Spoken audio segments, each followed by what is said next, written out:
नमस्कार, मैं राजेश शर्मा और सेव इंडिया न्यूज में आपका स्वागत है। आज हम लोग चूंकि पश्चिम उत्तर प्रदेश में पहले चरण में चुनाव है।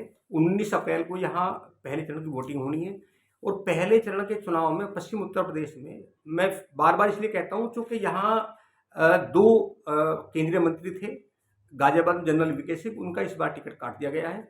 और यहाँ चूंकि डॉक्टर संजीव बालियान मंत्री हैं, केंद्रीय मंत्री, और पश्चिम उत्तर प्रदेश में बड़े कद्दावर नेता हैं। अब की बार तीसरी बार भारतीय जनता पार्टी ने उन पर विश्वास जताया है और उन्हें तीसरी बार भाजपा के प्रत्याशी के तौर पर मैदान में उतारा है। लेकिन आज मैं सिर्फ मुजफ्फरनगर लोकसभा की बात करूंगा, क्योंकि सबसे हॉट सीट मुजफ्फरनगर है। मुजफ्फरनगर के चर्चे लगातार पूरे देश में होते हैं और इसलिए भी चर्चा होती है कि जब 2019 का यहाँ लोकसभा चुनाव होता है तो रालोद के सुप्रीमो रहे चौधरी अजीत सिंह को डॉक्टर संजीव बालियान हराने में कामयाब हो जाते हैं। दरअसल 2019 का, जैसे अगर मैं एनालिसिस की बात करूं तो 2019 में एक तरफ चौधरी अजीत सिंह थे गठबंधन से और इधर डॉक्टर संजीव बालियान भाजपा से थे। तो वहां उस समय ना कोई बसपा का प्रत्याशी था, ना कोई सपा का प्रत्याशी था, ना कोई कांग्रेस का प्रत्याशी था। एकदम आमने सामने चुनाव था और ये माना जाता है क्योंकि वोट परसेंटेज भी इसलिए हुआ, चौधरी साहब को भी बहुत वोट ज़्यादा इसलिए मिली क्योंकि गठबंधन था। ये माना तो ये जाए कि तमाम दल एक तरफ थे और भाजपा एक तरफ थी। लेकिन उसमें ये भी बताया जाता है कि जिस समय ये माना जाता है, वेस्ट यूपी में तो कम से कम ये प्रचलन है कि अगर लोकसभा या विधानसभा में अगर बसपा का सिंबल ना हो तो ये माना जाता है, एक तरफ बसपा, एक तरफ भाजपा हो और एक तरफ लोकदल हो, तो ये माना जाता है कि अगर बसपा का सिंबल नहीं है तो जो दलित वोटर है उसका रुझान लोकदल की बजाय भाजपा की तरफ ज़्यादा होता है। और ये एक वजह रही कि जिन जिन सीटों पर गठबंधन रहा और वहाँ बसपा का सिंबल नहीं था तो वहाँ कहीं ना कहीं जो दलित वोटर है उसने भाजपा को सपोर्ट करने का काम किया था। यही वजह रही कि 6526 वोट से डॉक्टर संजीव बालियान जीत गए थे, उन्होंने चौधरी अजीत सिंह को हरा दिया था। लेकिन इस बार इसलिए भी वोट है कि यहाँ अगर मैं बात करूँ, दर्शकों को बताऊँ, भाजपा से तीसरी बार डॉक्टर संजीव बालियान है और सपा कांग्रेस जो अलायंस है उससे हरिंदर मलिक है। और ये माना जाता है कि पिछले 4 दशक से हरिंदर मलिक भी मुजफ्फरनगर के स्थापित नेता हैं। उनकी तमाम बिरादरियों में अपनी पकड़ है, पहुंच है। उनका बेटा भी तीसरी बार विधायक है और ये बताया गया कि उनका बेटा 2 बार कांग्रेस से विधायक रहा और जब पूरे प्रदेश में कांग्रेस को वोट नहीं मिलता था तो हरिंदर मलिक के अपने चेहरे पर बेटे को वोट मिलता है। और इस बार तीसरी बार वो सपा का जो गठबंधन था 2022 में, उससे वो चरथावल विधानसभा से विधायक बने इनके बेटे।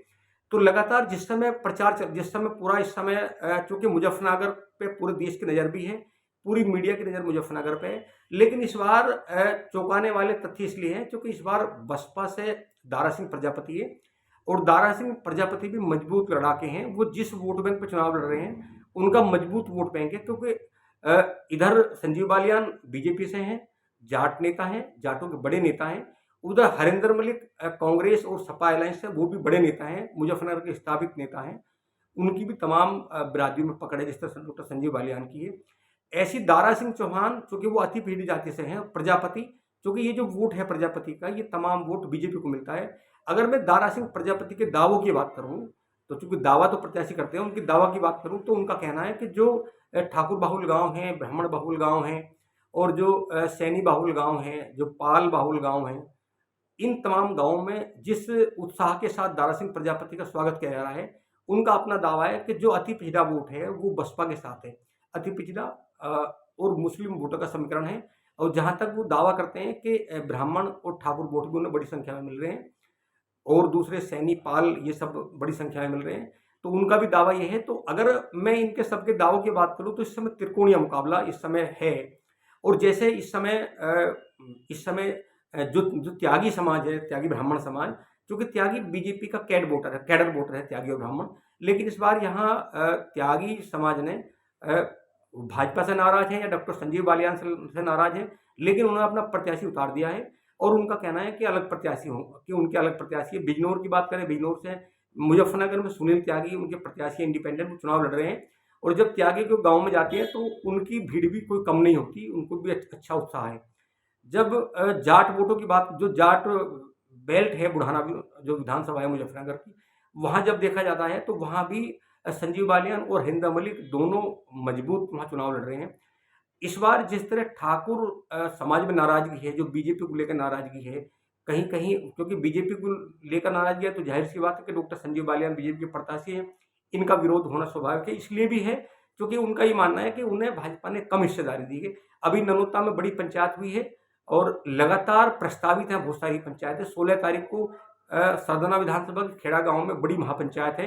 हालांकि योगी जी का एक प्रोग्राम रखा गया है, वो कल मतलब 10 तारीख को राजधाना गांव में आ रहे हैं।